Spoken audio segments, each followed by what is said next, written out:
দেহটা দেখতে কালো, ঠোঁটগুলি ছিল মোটা, নাকটা ছিল মোটা, তাকালে তার দিকে বিভৎস লাগতো। কিন্তু তার বাড়ি সে বিদেশি নাইজেরিয়ান। বিভৎস চোখগুলো, মাথা মোটা, বডিটার মধ্যে কোনো শেপ সাইজে নাই। আল্লাহর নবীর তিনি স্থায়ী মুয়াজ্জিন ছিলেন, নাম ছিল হযরতে বেলাল। সারা পৃথিবী জানে বেলালের মতো বিভৎস কুৎসিত দেখতে কেউ ছিল না। যেদিন বেলালকে আবু জাহেল আর বেঈমান উমাইয়া লোহার চাবুকে মারছে, বেলাল বলছে আহাদ আহাদ। বিশ্বনবী দেখলেন, নবীজির চোখে অশ্রু সিক্ত হলো। তিনি কাঁদলেন মসজিদে নববীতে, আর বলে ফেললেন বেলালের নির্যাতন আর সহ্য হচ্ছে না। বেলাল কত ট্যালেন্টেড, বেলালের রেজাল্ট কত। মাধ্যমিক আর উচ্চ মাধ্যমিকের ক্যান্ডিডেটরা শুনে নাও, বেলালের প্রশ্ন কোশ্চেনটা কত হার্ড ছিল। একটা কোশ্চেন আপনাদের সামনে বলছি। আবু জাহেল চাবুকটা নিয়েছে, বলছে বেলাল রে আমার প্রশ্নের উত্তর দে। বেলাল বলছে বল। বলে তোর আল্লাহর ক্ষমতা বেশি না আমার ক্ষমতা বেশি? হযরত বেলাল বলেন আমার আল্লাহর ক্ষমতা বেশি। আবু জাহেল বলছে বা তোর আল্লাহকে বল, আমার হাত থেকে তোর আল্লাহ তোকে রুখবে। এই যে চাবুক তুলছি এখনো তোর আল্লাহকে বলে দে। এবার দুটা চাবুক মেরে দিয়ে বলছে বল আমার ক্ষমতা বেশি না তোর আল্লাহর ক্ষমতা বেশি? বেলাল তখন বলতে হতভাগা বেঈমান, বুকে পাথর চাপানো ওই অবস্থায় বলছে বেঈমান আবু জাহেল রে, তোর এতটুকু তো জ্ঞান নাই, গভীর তথ্য জ্ঞান যদি তোর থাকতো এ ধরনের প্রশ্ন করতিস না। তবে উত্তরটা শোনেলে। হে বেলাল, তোর আকীদা, তোর বিশ্বাস, তোর ঈমান, তুই আমাকে মারছিস। আমি বেলালের এত মার খাওয়ার পর এ বিশ্বাসটা নাই যে তুই আমাকে মারছিস। হাটে একটা হাঁড়ি কিনতে গেলে মানুষ বাজিয়ে দেখে নাই হাঁড়িটা টান টান করছে কিনা, হাঁড়িটা ফাটা আছে না গোটা আছে। তো আমার রব আমাকে চিরসুখ জান্নাতের মেহমান বানাবে, এর জন্য তোর মতো বেঈমানকে দিয়ে আমার ঈমানটাকে বাজাচ্ছে। আমি ঈমানের শ্রেষ্ঠ প্ল্যাটফর্ম থেকে 1 ইঞ্চি নিচে নামবো না। নবীজি চোখের পানিতে বললেন বেলালের নির্যাতন আর সহ্য হচ্ছে না।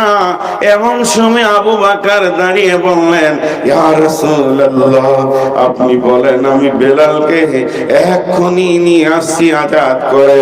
বেলালকে আজাদ করে নিয়ে আসলেন দয়ার নবী। বেলাল আবু বকর বেলালকে আজাদ করে হাতে ধরে নিয়ে এসে নবীজির সামনে বললেন ইয়া রাসূলুল্লাহ, এতদিন বেলালকে আমি কিনে নিয়েছি, এখন বেলাল আমার, আমি আমার বেলালকে আপনাকে হাদিয়া করে দিলাম, গিফট দিয়ে দিলাম, আপনাকে আমি দিয়ে দিলাম উপহার। ও দয়ার নবী গো, এখন বেলাল হলো আপনার। নবীজি বললেন বেলাল রে, তোমার মতো স্কলারশিপ ছেলে, ট্যালেন্টেড ছেলে, ঈমানের আপার লেভেলের পরীক্ষা দিয়েছো, তুমি চাকরি না পেলে চাকরি কে পাবে? তোমাকে আগে চাকরি দি। আমি যে মসজিদের ইমাম, তুমি সেই মসজিদের মুয়াজ্জিন। হযরত বেলাল যখন কানে হাত দিয়ে আজান শুরু করলো, সাহাবীদের ভিতরে কেউ বলে ফেললো ওই কালো কৌয়াটা, কালো দাঁড় কাকটা কেন কাবার মিনারে উঠবে? বিশ্বনবী বললেন, হে আল্লাহর গোলাম, তুমি বেলালের বাহ্যিক দেখলে, ভিতরটা দেখলে না। বেলালের ভিতরটা নুরানি আলোতে ঝকমক করছে, এ বেলালকে তুমি চিনলে না।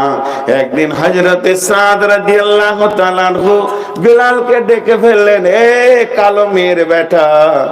আরে ভাই, মুচির ছেলেকে যদি মুচিও বলা হয় সমাজে তার মনে কষ্ট হবে। এই কথা যখনই বলে দিলেন, দয়ার নবী বললেন, হে হযরতে সাদ, তোমার এই রকম করে বেলালকে ডাকাটা ঠিক হলো না। তখন হযরতে সাদ বুঝে নিলেন, আমার দ্বারা একটা বড় ভুল হয়ে গেছে। নামাজ পড়ার পর হযরতে সাদ বেলালের রাস্তায় দাঁড়িয়ে আছেন, বেলালের রাস্তায় বসে আছেন। বেলাল কখন বাড়ি যাবে ওর চেতনা এলো। ইমোশনাল বলে ফেলেছিলাম, কিন্তু কথাটা তো ঠিক হয়নি।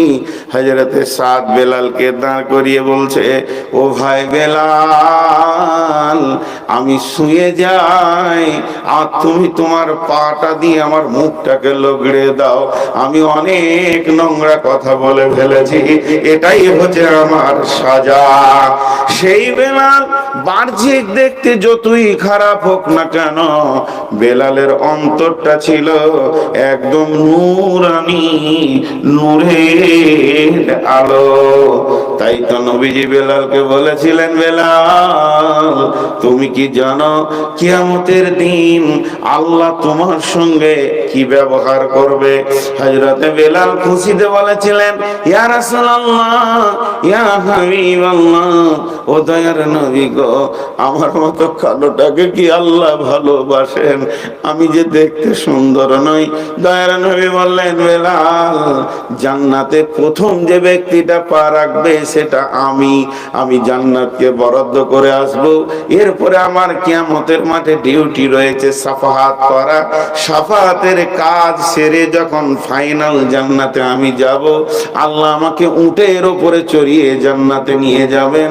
আমি যে উটে চেপে জান্নাতে যাব, বেলাল রে, তুমি সেই উটের লাগাম ধরে জান্নাতে যাবি। এই পানি ঘোড়া এদিকে আয়, জগ আর পানি নিয়ে আয়, চলে আয় সোজা এখানে রাখ। সব কারবালার মতো কেউ মরবে না 2 ঘন্টা পানি না খেলে। চলে আয় সোজা। আপনারা সবর করেন 2টা ঘন্টা, বড় কষ্ট হয়। আর যদি আমার চেয়ার আপনাকে দিত বুঝুন, তাহলে তুমি পানি খেয়েছো কেন? আমি পেয়াসে খাই না, 4খানা ট্যাবলেট খেয়ে উঠেছি। অনেক চাপে থাকি ভাই, একটু ধৈর্য ধরেন। দিনের কথা ধৈর্যের মধ্য দিয়ে শুনলেই ভালো হয়। আপনাদেরকে আমি কষ্ট দিলাম, এর জন্য আমি ক্ষমা চাইছি, মাফ চাইছি। তাহলে চরিত্র আলাদা আর দেহ আলাদা। লাহাব মানে জানেন? লাহাব শব্দের অর্থ হচ্ছে অগ্নিশিখা। আগুনটা যখন লতিটা এরকম করে, তো কাঠে যেখানে জলে জলে, তোমরা 3 জন 3 জায়গায় বসো। এই ওই ওই উঠো, তুমি উঠো, ওইদিকে যাও। তোমরা 3 জন 3 জায়গায় বসো, আমার কথা শুনো। উঠো উঠো উঠো উঠো, কোনো লজ্জা করার নাই, উঠো। 3 বন্ধুতে এসেছো? না না, তোমাকে বলি নাই রে বাবা, ওই যে চলে এসো। আচ্ছা তুমি এদিকে যাও, এদিকে যাও, যেতে বলছি রে বাবা, যাও যাও যাও। লাও, ওকে হঠাৎ কেন? আমি যতক্ষণ থেকে বয়ান করছি তোমাদের গল্প বন্ধ হয়নি। হ্যাঁ, এই চোখের সামনে ডিস্টার্বগুলো করিও না। আল্লাহ হেদায়েত দেবে, আমাকে দেবে, তোমাকেও দেবে। আমি যে হেদায়েতে পূর্ণাঙ্গ হয়ে গেছি তা নয়। কোরআন হাদিস শোনার সময় ধ্যান দিয়ে শুনতে হয়, ধ্যান না থাকলে ঘুমিয়ে যেতে হয়।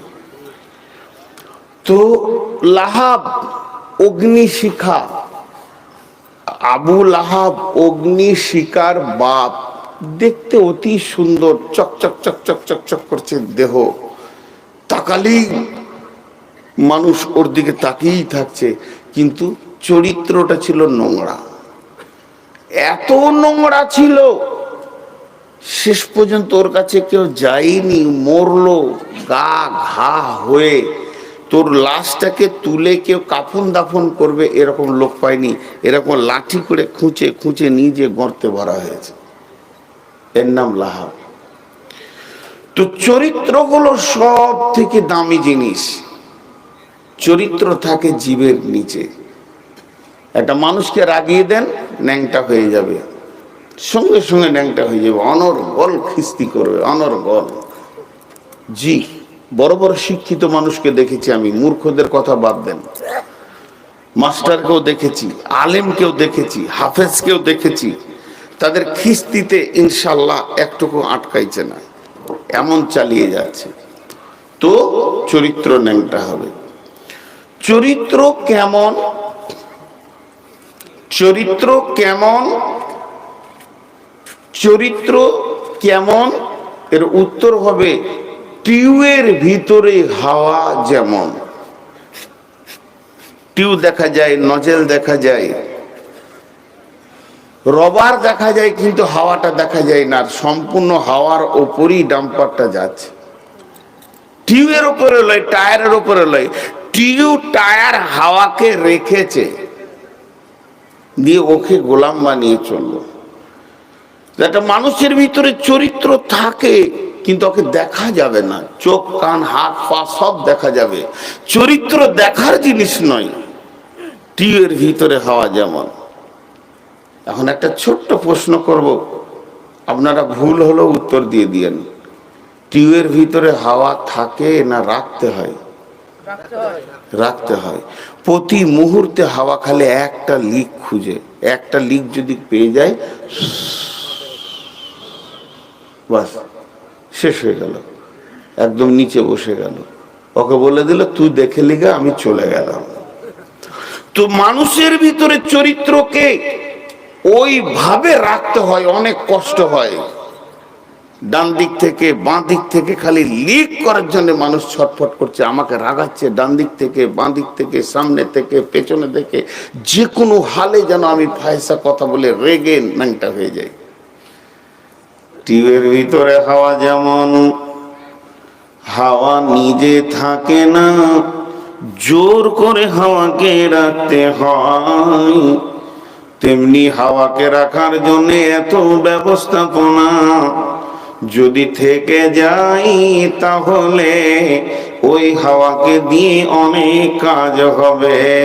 তেমনি একটা মানুষের ভিতরে চরিত্রকে হাওয়ার মতো করে রাখতে হয়।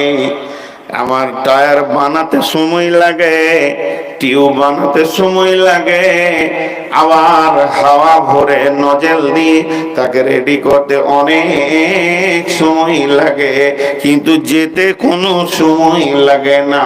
একটা মানুষের চরিত্রবান হতে অনেক সময় লাগে, তাকে অনেক মেপে চলতে হয়, মেপে কথা বলতে হয়।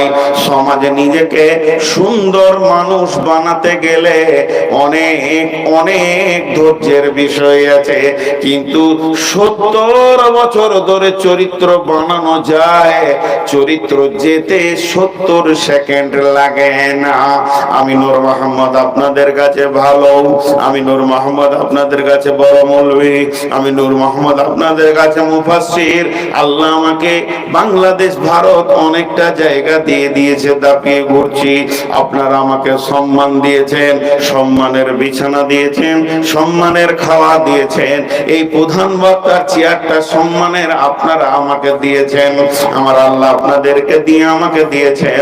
আমি বড় চরিত্রবান মানুষ, ভালো মানুষ, কিন্তু যদি একবার কালকে শুনেলেন নূর মোহাম্মদ অমুকের মেয়ের কাপড় ধরে টেনেছে, কিংবা সুদের কারবারে গোপনে জড়িত আছে, কিংবা গোপন সূত্রে জানি সে গাঁজা মাঝে মাঝে খায়, একটি লিক যদি আপনারা পেয়ে যান, এ চেয়ার থাকবে না, এ সম্মান থাকবে না। মানুষ আমার নাম বললে সে থুতু ফেলবে, ঘৃণা করবে এবং আমাকে মাটির সঙ্গে মিশিয়ে দেবে। অতএব চরিত্র বানাতে যে সময় লাগে, চরিত্র যেতে সেই সময়টা লাগে না। পৃথিবীর বুকে একজন বড় নিষ্ঠুর, আল্লাহ মাফ করেন কিন্তু সে মাফ করে না, তার নাম হলো ইতিহাস। একজন মরে না, কিয়ামত পর্যন্ত মরবে না, তার নাম ইতিহাস। আবু বকর মারা গেছে, আবু বকরের ইতিহাস বেঁচে আছে। উমর মারা গেছে, উমরের ইতিহাস বেঁচে আছে। নবী মুহাম্মদ সাল্লাল্লাহু আলাইহি সাল্লাম মারা গেছেন, তার ইতিহাস বেঁচে আছে। এগুলো হলো সোনালী ইতিহাস। তেমনি নোংরা কালো নর্দমার কীটের ইতিহাস, আবু জাহেল বেঈমান মরে গেছে, তার ইতিহাস আজও বেঁচে আছে। ফিরাউন মারা গেছে বেঈমান, তার ইতিহাস আজও বেঁচে আছে। অতএব ইতিহাসের সঙ্গে চরিত্রের সম্পর্ক রয়েছে। তুমি মেপে পা ফেলো, পৃথিবী তো তোমাকে একদিন ছাড়তেই হবে, যেন চরিত্রে লাল দাগ না পড়ে যায়। একবার যদি চরিত্রে লাল দাগ পড়ে যায়, তুমি মরে মাটির সঙ্গেও মিশে গেলে মানুষের জবানে তুমি নোংরা মানুষ হয়ে থাকবে। পৃথিবীর ইতিহাস এত নিষ্ঠুর, ইতিহাস মাফ করে না, আর ইতিহাস মরে না। অতএব হে মানব, তোমার প্রতি সেকেন্ডে কথা বলার আগে তুমি একটু ভেবে নাও।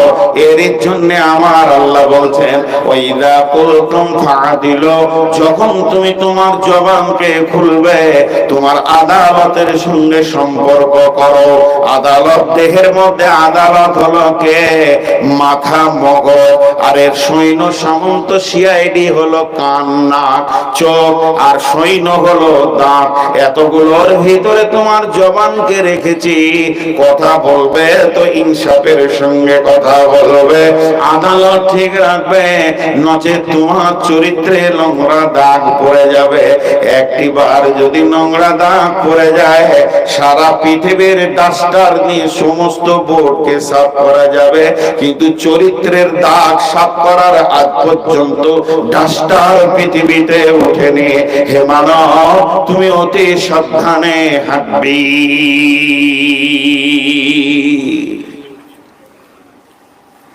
অনেক উন্নত কথা হবে। মা বোন, মেয়েটা দেখতে কালো কিন্তু পাগল স্বামী, তার স্বামী তার দিকে পাগল। সব থেকে সুন্দরী মেয়েকে জানেন? সব থেকে সুন্দরী মেয়ে যার দিকে তাকালে তার স্বামীর কলিজা ঠান্ডা হয়ে যায়। স্বামীকে পাগল করে রেখেছে পৃথিবীতে, ওটাই মেয়ে সুন্দরী। আর বাহ্যিক চেহারা দেখতে এত সুন্দর, সুন্দর চোখ, কান, চামড়ার চিকন কত সুন্দর, গালের চিকন কত সুন্দর, কিন্তু 5 গ্রামে বাসে উঠে বহরমপুর পর্যন্ত ওর বন্ধুর শেষ নেই। জি, বন্ধুর শেষ নাই। সমস্ত দোকানদার ওকে চিনে। জি না, জি না, ওকে শালপাতার মতো লোক ব্যবহার করবে, কিন্তু বৌমা বানাবে না। মেয়েটা দেখতে কালো কিন্তু আল্লাহর সঙ্গে সম্পর্ক আছে। চরিত্রের যে কত মূল্য, খালি চরিত্র শব্দটা নিয়ে বলতে থাকলে অনেক সময় লাগবে। এখন আমি যেটা আপনাদের হাতে ধরেছি, এইটার দিকে একবার তাকান। এটা হলো মহাসত্য। শুধু সত্য নেই, মহাসত্য, সত্যের আকবার, সিদ্দিকে আকবার। এর ওপরে আর সত্য বলে কিছু নাই। আল্লাহর কালাম মহাসত্য। একবার তাকান আপনারা, আমি জিজ্ঞেস করব এটা কি, আপনারা বলবেন মহাসত্য। এখনকার মতো এইটা বলবেন। জি, এই জিনিসটা আল্লাহ তাবারক ওয়া তাআলা জিবরাইলের মারফতে আমাদেরকে দিয়ে পাঠিয়েছেন, রাসূলুল্লাহ সাল্লাল্লাহু আলাইহি ওয়াসাল্লামের কাছে জমা হয়ে আমরা পেয়েছি। সকলে যার দিলে এর প্রেম আছে, যিনি আল্লাহর কালামকে ভালোবাসেন হৃদয় দিয়ে, তিনার জিভ কিন্তু কথা বলবে, বন্ধ থাকবে না। এটা কি বললাম?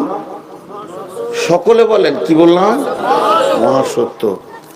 এবার বলেন, এই মহাসত্যটাকে বাহন কাকে বানানো হয়েছে? যাকে বানানো হয়েছে তার নাম হলো ফেরেশতার মধ্যে জিবরাইল আমিন, মানুষের মধ্যে নবী মুহাম্মদুর রাসূলুল্লাহ সাল্লাল্লাহু আলাইহি ওয়াসাল্লাম। বিশ্ব নবী যখন মেরাজে গেলেন, মেরাজের দৃশ্য দেখতে দেখতে এক সময় জিবরাইলকে দেখছে। জিবরাইল তো সঙ্গী রয়েছেন, কিন্তু একটা সময় জিবরাইলকে দেখছে একটা ঘরের কোণে জড়সড় হয়ে ছিঁড়া কম্বল গায়ে দিয়ে থরথর থরথর থরথর করে কাঁপছি। এই এই এই, তোর ভয় আছে? হ্যাঁ, আস্তে করে আসবি, সুসুর করে বসবি, ভয়ে ভয়ে কথা বলবি। তোকে তো মনে হচ্ছে ডন, আমাকে মারবি নাকি? ভয় লাগছে তো? হ্যাঁ, বেয়াদব ছেলে। এদিকে তাকান। জিবরাইল আমিন থরথর থরথর করে কাঁপছেন ছিঁড়া কম্বলটা গায়ে দিয়ে। বিশ্বনবী বললেন, জিবরাইল তোমার অবস্থা কেন এমন? জিবরাইল উত্তরে বলছেন, নবীজি গো, মহা সত্যটা আল্লাহ আমাকে মাধ্যম দিয়ে আপনার কাছে পাঠিয়েছেন। আমার এখন জাহান্নাম দেখে ভয় হচ্ছে, না জানি আমি মহা সত্যটা যেমন আল্লাহ দিয়েছেন তেমন তেমন আপনার কাছে পৌঁছাতে পেরেছি কিনা। জি, না কোথাও কম হয়ে গেছে, না কোথাও কম থেকে গেছে, না কোথাও একটু বাদ পড়ে গেছে। এর জন্য আমি জিবরাইলকে কিয়ামতের মাঠে জবাব লাগবে কিনা এই নিয়ে আমি চিন্তিত আছি।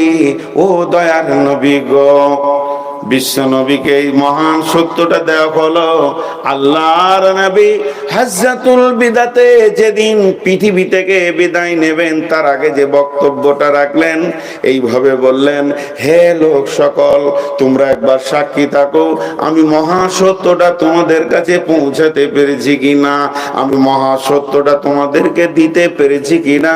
দয়ার নবী যখন এই কথা বললেন তখন সমস্ত জনসমুদ্র উপস্থিত যারা ছিল তারা বলল, ইয়া রাসূলুল্লাহ, আপনি শুধু পৌঁছিয়ে দেননি, প্র্যাকটিক্যাল করে দেখিয়ে দিয়েছেন। মা বোনরে, বিশ্বনবীর দিলেও কত ভয়। বিশ্বনবী ওপর দিকে আঙুল তুলে বলছে, হ্যাঁ আমার বেটি কুল শুনেন, আল্লাহুম্মা শাহাদা, আল্লাহুম্মা শাহাদা, আল্লাহুম্মা শাহাদা। এ আল্লাহ তুমি সাক্ষী থাকো, তুমি সাক্ষী থাকো, তোমার দেওয়া নিয়ামত আমি এতটুকু বেঈমানি করিনি। আজকে যে আপনাদের 5 গ্রামের মাদ্রাসা, এই মাদ্রাসাটা কেন? এটা আড্ডা দেওয়ার জন্য নয়, এটা বটুখানা নয়, এখানে গল্প চায়ের আড্ডা হয় না। এতগুলো কমিটির লোক এবং শিক্ষকদের একটাই উদ্দেশ্য, মহাসত্য প্রজননকে পৌঁছে দিব।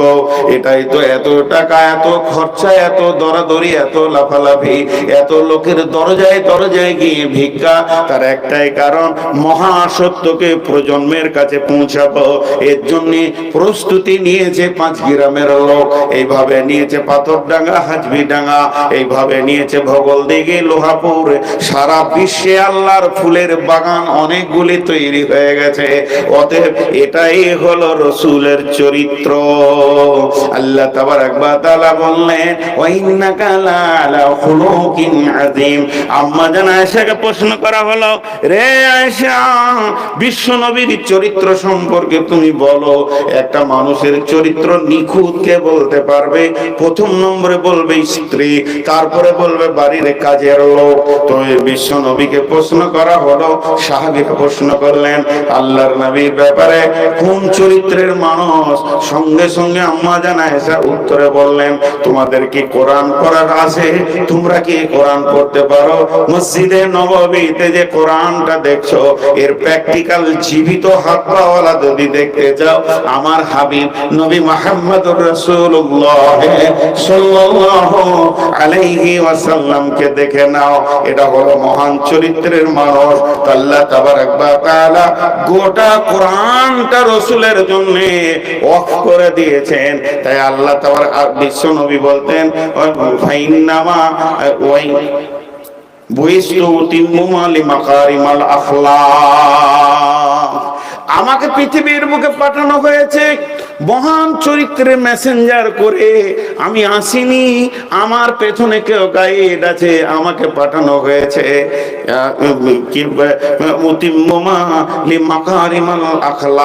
সারা পৃথিবীতে চরিত্রবান মানুষ বানানোর জন্য পাঠানো হয়েছে। আমাকে একজন মেসেঞ্জার করে পাঠানো হয়েছে, আমাকে একজন সুন্দর টিচার করে পাঠানো হয়েছে, বিশ্বে যেন আমি চরিত্রটাকে সুন্দর করে দিই। এর জন্য জান্নাতে যখন আমি যাব, যখন আপনাকে আমাকে আল্লাহ জান্নাতে দেবেন, তো জান্নাতের যতগুলি নিয়ামত আছে, জান্নাতের যতগুলি গুণ আছে, তার মধ্যে একটা গুণ হলো সমস্ত জান্নাতীদের চরিত্র হবে, জোরে বলেন, নবী মুহাম্মদুর রাসূলুল্লাহ সাল্লাল্লাহু আলাইহি ওয়াসাল্লামের চরিত্রের মতো। চরিত্রের যে কত মূল্য!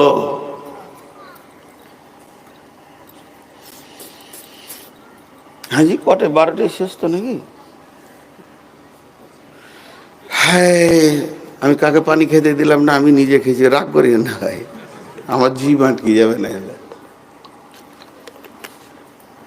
দেখেন, ইমাম বুখারী রাহমাতুল্লাহ আলাইহি একটা কথা বলে, আলাইহি রাহমার একটা কথা, ছোট বয়সে আল্লাহ তাবারক ওয়া তাআলা ওনাকে ইমাম বানিয়েছিলেন। এগুলো ব্রেন লয়, এগুলো আল্লাহর কুদরত। আল্লাহ যাকে দিয়ে দিনের কাজ, এই জাকির নায়কের ব্যাপারটা অনেকে বলে খুব ব্রেন, খুব ব্রেন। আমার ওই রকম আকীদা নাই খুব ব্রেন। আমার বিশ্বাস আল্লাহ ওকে দিয়ে দিনের কাজ নিচ্ছে। এগুলো ব্রেন লয়, এত এত রেফারেন্স। একটা মানুষের ব্রেনের আইকিউ আছে, একটা হিসাব আছে, কিন্তু না, এই জামানায় আল্লাহ ওকে দিয়ে দিনের কাজ নিচ্ছে। এটা একটা পরিষ্কার বোঝা যাচ্ছে যে আল্লাহ কাকে দিয়ে কি কাজ নেবে কোন জামানায়। তো ইমাম বুখারী আলাইহির রাহমা এরকম ছিলেন। তো ছোট ছেলে, তো 17-18 বছর বয়সের বাচ্চা, একটা হাদিসের জন্য বেরিয়েছেন উনি।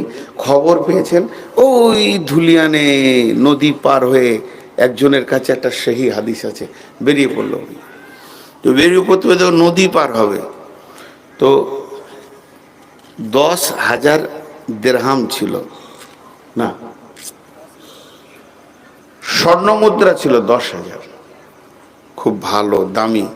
তো ওইটাও সাথে করে সফরের পাথেয় হিসেবে নিয়েছে।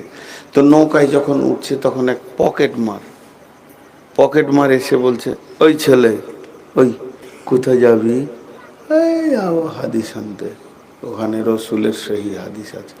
সত্য ছাড়া জবান দিয়ে মিথ্যা বলছেন না। তোর কাছে ক টাকা আছে? পকেট মার তো সরাসরি জিজ্ঞেস করছে, তোর কাছে ক টাকা আছে? যে 10,000 স্বর্ণ মুদ্রা আছে। ঠিক আছে। নৌকায় চেপেছে, নৌকাটা যখন মাঝ নদীতে, তখন এই পকেট মার কাঁদতে শুরু করেছে, খুব কাঁদছে, চোখে মুখে পানি ঝরছে, আর গামছাতে মুছছে, আর বলছে আমার 10,000 দিরহাম হারিয়ে গেছে, আমার 10,000 দিরহাম। নৌকার মাঝি বলছে, এত বয়স্ক মানুষ, আহা বেচারার টাকা হারিয়ে গেল। এই কে নিয়েছো গো, কে নিয়েছো? সবারই ব্যাগ কিন্তু সার্চ করব, সবারই ব্যাগ সার্চ করব বলে দিছি, চোর ধরা পড়লে শাস্তি দিব। নৌকা দাঁড় করিয়ে দিয়ে ব্যাগ সার্চিং চলছে, এক ধার থেকে নৌকায় একটা একটা করে লোক ধরছে আর ব্যাগ। ইমাম বুখারী আলাইহির রাহমার ব্যাগে হাত ভরা হলো, দেখা হলো, গায়ে দেখা হলো, পাওয়া গেল না, বাস পাওয়াই গেল না।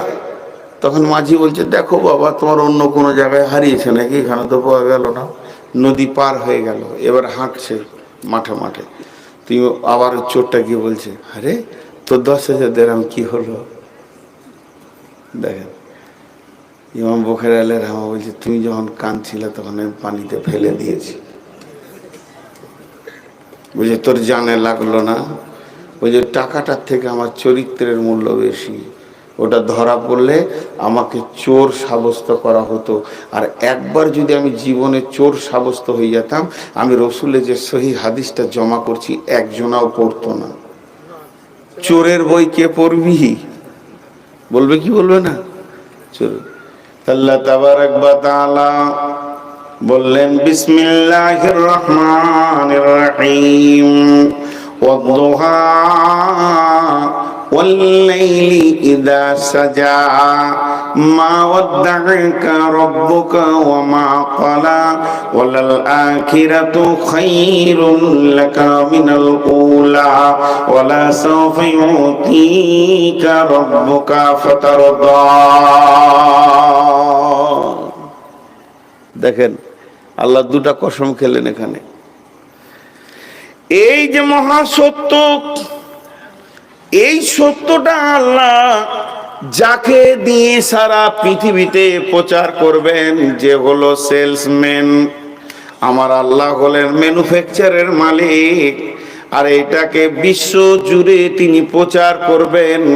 আর যে নবীকে দিয়ে প্রচার করবেন, ওই নবীর জীবনে যদি একটু লাল দাগ পড়ে যায়, নবী মুহাম্মদ সাল্লাল্লাহু আলাইহি সাল্লাম ভুল বলেছেন, নবী মুহাম্মদ সাল্লাল্লাহু আলাইহি সাল্লাম মিথ্যা বলেছেন, নবী মুহাম্মদ সাল্লাল্লাহু আলাইহি সাল্লাম প্রতারণা করেছেন, নবী মুহাম্মদ সাল্লাল্লাহু আলাইহি সাল্লাম মানুষের সঙ্গে ধোঁকা দিয়েছেন, নবী মুহাম্মদ সাল্লাল্লাহু আলাইহি সাল্লাম খিস্তি করে গালি দিয়েছেন, নবী মুহাম্মদ সাল্লাল্লাহু আলাইহি সাল্লাম মানুষের চরিত্রে দাগ পড়ার মতো কাজ করেছেন।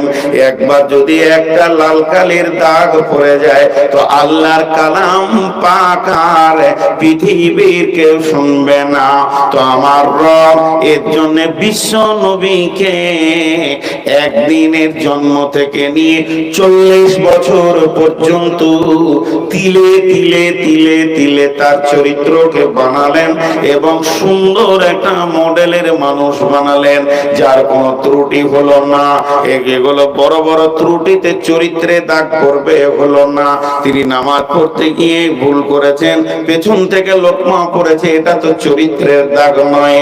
তিনি যেগুলো করলে চরিত্র নষ্ট হয়ে যাবে এমন কাজ 40 বছর পর্যন্ত পাওয়া যায়নি। এরপরে আমার রব তার ঘাড়ে মহা সত্যটাকে দিয়ে বলেছে, তুমি প্রচারে নেমে যাও, এবার তুমি প্রচার করো, যাও তুমি অন্ধের আলোকে পৌঁছে দাও। কোন বিরাগী বনদাসী হীরা গুহার মাঝে, কার বিরহে চোখের পানি ঝরাই সকালে সাঁঝে, ছাড়লো বাড়ি কিসের আশা, বাঁধলো বাসা হীরা গুহায়, কার বিরহে আকুল আশা অন্তরে তার বাজে। কোন বিরাগী মনোদাসী হীরা গুহার মাঝে, কি সাধনাই মগ্ন হলো, কারবা প্রেমে মন মজিল, কারবা প্রেমের আকুল আশা অন্তরে তার বাজে। কোন বিরাগী মনোদাসী হীরা গুহার মাঝে, হঠাৎ হলো জানা জানি, হঠাৎ হলো জানা জানি, কানা কানি আসলো প্রিয়র অসীম বাণী, আধার ধরা ওজল হলো কোরআন নূরের কাজে।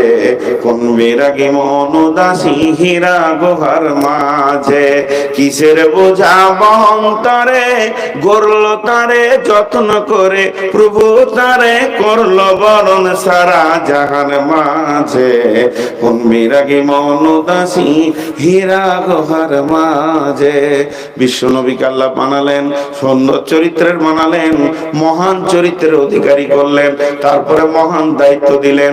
সেই নবীকে আল্লাহ তাবারাক ওয়া তাআলা গোটা সূরা জুহাটা তার নবীকে থেট দিয়েছেন আল্লাহ। এটা আমাদের গ্রুপ লিডারকে থেট দিয়েছেন আল্লাহ। গ্রুপ লিডারকে থেট দেওয়া মানে আমাদেরকে শাসন করা। আমার আল্লাহ গোটা সূরাটায় বিশ্ব নবীকে শাসন করে বলছেন ওয়াদুহা।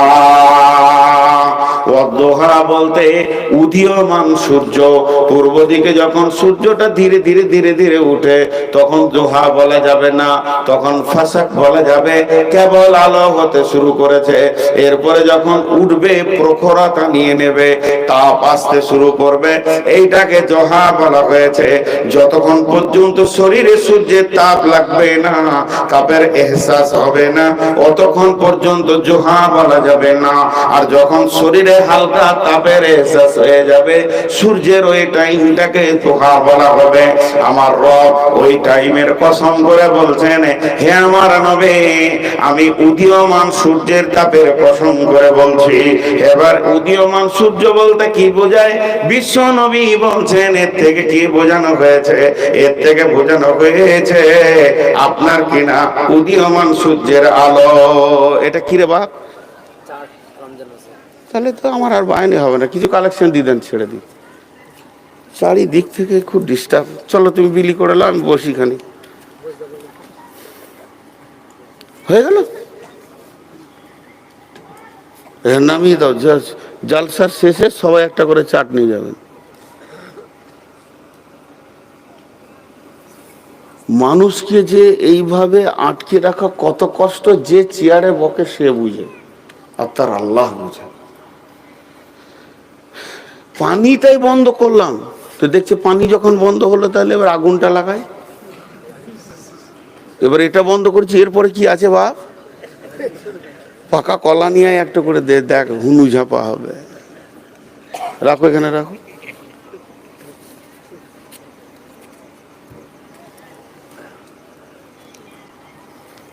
এইটা নিয়ে তুমি দাঁড়াবে ওইখানে, যখন বায়ান শেষ হবে ও ওইখানে দাঁড়াবে, যে যে যাবে একটা করে দিয়ে দেবে। এবার এটা নানা রকম তফসির, মাথাটা কেটে গেল। খুব কষ্ট হয় ভাই, আপনারা রাগ করিয়েন না আমার উপরে, কষ্ট হয়। কি বলছিলাম, চলে গেলাম। অদ্দোহা, উদীয়মান সূর্য। এবার উদীয়মান সূর্যটাকে 7খানা তফসির করা হয়েছে, একটা নয়, দুটা নয়। এখন নাম্বার ধরি নাই, যদি নাম্বার ধরতাম তা গোলমাল লেগে যেত, যা কারিশমা শুরু হয়েছিল। 1 নম্বর একজন বলছেন উদীয়মান সূর্য বলতে রসুলের চেহারা বলা হয়েছে। জি না, এটা ভুল, এটা জয়ীফ। তবে এটা বলা হয়েছে রসুলের যৌবনকালকে বলা হয়েছে, কারণ তখন রসুল তোর তাজা উদীয়মান চলছে। বিশ্ব নবীকে বলছে, তোমাকে আমি জোহার কসম দিলাম, উদীয়মান সূর্যের কসম দিলাম, হে নবী মুহাম্মদ সাল্লাল্লাহু আলাইহি সাল্লাম, তোমার ভিতরে এখন যৌন তরঙ্গ উতল পাতল করছে, খবরদার তুমি হুঁশিয়ার হয়ে যাও। কেউ বলেছে জি না, উদীয়মান সূর্য বলতে কোরআনকে বোঝানো হয়েছে, উদীয়মান সূর্য বলতে আর কাউকে বোঝানো হয়েছে। এইভাবে একটা নয়, দুটা নয়, 7খানা তফসির আনা হয়েছে। ওদের শুনে নাও, পূর্ব দিকে যখন সূর্য উঠে তখন কসম, উদীয়মান সূর্য, উদীয়মান যুবকের কথা বলা হয়েছে। মানুষের চরিত্র 3 বছর, 4 বছর, 6 বছর, 10 বছরে নষ্ট হয় না, 12 বছরে নষ্ট হয় না, 14 বছরও মানুষ নষ্টের দিকে যেতে চায় না। এরপর এখন কিয়ামতের কাছিয়ে গেছে দিন, আয়ু কমে গেছে, এর জন্য 14 বছরের চরিতার্থের দিকে চলে যাচ্ছে। কিন্তু উদীয়মান সূর্যকে কন্ট্রোল করার কথা কেন আল্লাহর কসম খেলেন উদীয়মান সূর্য? তার মানে সারা বিশ্ব যুবকদেরকে বলছে, হে যুবকের দল, এখন তোমার ভিতরে যেমন সূর্যের তাপ তোমার গায়ে লেগেছে, তেমনি তোমার গায়ে যৌন তরঙ্গ এসে পৌঁছে গেছে। এই অবস্থায় তোমার ব্রেককে তুমি মজবুত করো। যদি তোমার ব্রেক না মজবুত হয়, তাহলে তোমার চরিত্রে যদি একবার লাল দাগ লেগে যায়, তাহলে তুমি সারা জীবনের মতো কলঙ্কিত হয়ে গেলে। যত যুবক আমরা বসে আছি, সব যেন উদীয়মান সূর্য রয়েছে। হে উদীয়মান সূর্যের দল, তোমাদের গায়ে এখন তাপ এসে গেছে। এই তাপটা সূর্যের তাপ নয়, এটা হলো যৌবনের তাপ। ওরে আমার বেটির দল, যারা আমার পেটের বেটি, তাদের আমি আব্বা বলছি, এখন তোমরা যুবতীর দল, তোমাদের গায়ে তাপ এসে গেছে। তাপ এসে গেছে মানে এখন তুমি উদীয়মান সূর্য, পৃথিবীকে তুমি আলো দেখাবে, তুমি পৃথিবীতে মা হবে, আর পৃথিবীর বুকে তুমি সুন্দরী আল্লাহ ওয়ালি হবে। তবে তোমাকে এখন জিন্দেগিটাকে কন্ট্রোল করতে হবে, অতি ব্রেক করতে হবে। তোমার উদীয়মান দাপন, তোমার উদীয়মান যে দাপটরা রয়েছে, এটা লুচ্চারা চুষার জন্য রেডি হয়ে আছে। পৃথিবীর বুকে 1000 কোটি লুচ্চা রয়েছে তোমার উদীয়মান তরঙ্গকে ঠান্ডা করার জন্য। হে যুবকের দল, এর জন্য আল্লাহ জুহার কসম খেয়েছে। জুহার শব্দের ভিতরে সারা বিশ্বের যুবক যুবতীদেরকে বোঝানো হয়েছে। শুধু এই পর্যন্ত নয়, আমাদের গ্রুপ লিডার নবী মুহাম্মদ সাল্লাল্লাহু আলাইহি সাল্লামকে আল্লাহ তেজ দিয়ে বলেছেন, হে উদীয়মান যুবক, এর জন্য আল্লাহ তাবারক ওয়া তাআলা জুহার কসম খেয়েছেন। এরপরে দ্বিতীয় কসমটা আল্লাহ বলছেন, ওয়াল্লাইলি ইযা সাজা, ওয়াল্লাইলি ইযা সাজা, এবং চলমান রাতের কসম করে বলছি। মাগরিবটাকে চলমান রাত বলা যাবে না, মাগরিবের কিছুক্ষণ সময় পেরিয়ে যাবে, যেই এশাটা শুরু হবে ফজর পর্যন্ত এটা চলমান রাত। চলমান রাতের কেন কসম খেলো আমার আল্লাহ?